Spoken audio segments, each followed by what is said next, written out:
My parents brought me into a family with leukemia very close to its heart. Before I was born, before my parents were even married, my aunt and uncle lost their son Callaway to leukemia at a very early age. I have this really vivid memory from my childhood. I was sitting in the living room with my dad, and he was telling me about Callaway, a story that he very rarely tells, but he's given me permission to share today. And it was about a time when Callaway received a doctor's kit as a gift. And the first thing he did, according to my daddy, when he opened this doctor's kit, was he took out the syringe and he walked straight up to our great-grandmother and he pushed it into her spinal cord. And when Daddy told me this story, I was about the age where I too played with the doctor's kit.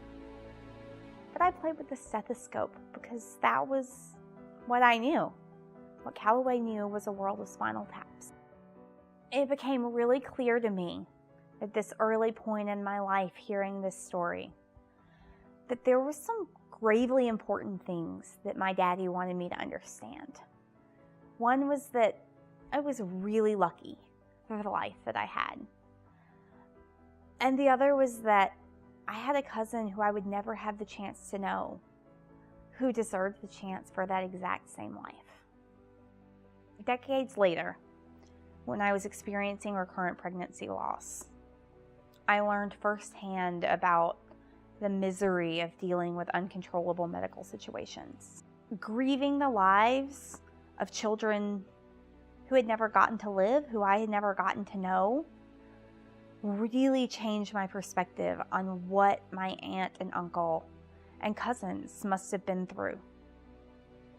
Since I've had my son Jack, I've actually had anxiety about him playing with a doctor's kit. I finally gave him one a couple of weeks ago just to get the moment over with. I knew that it would remind me of the story I so vividly remember hearing from my daddy about Callaway. And I knew that watching Jack with that kit would remind me that while I can't possibly understand the experience of my family, there's always the possibility that someday I'll have to. Any of us could have to. Cancer doesn't discriminate, and someone new is diagnosed with blood cancer every 3 minutes.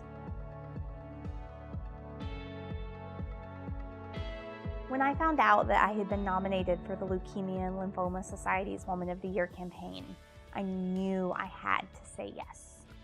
Thanks to LLS and to the Man and Woman of the Year campaign, I'm being given this brief window of opportunity to really make an impact.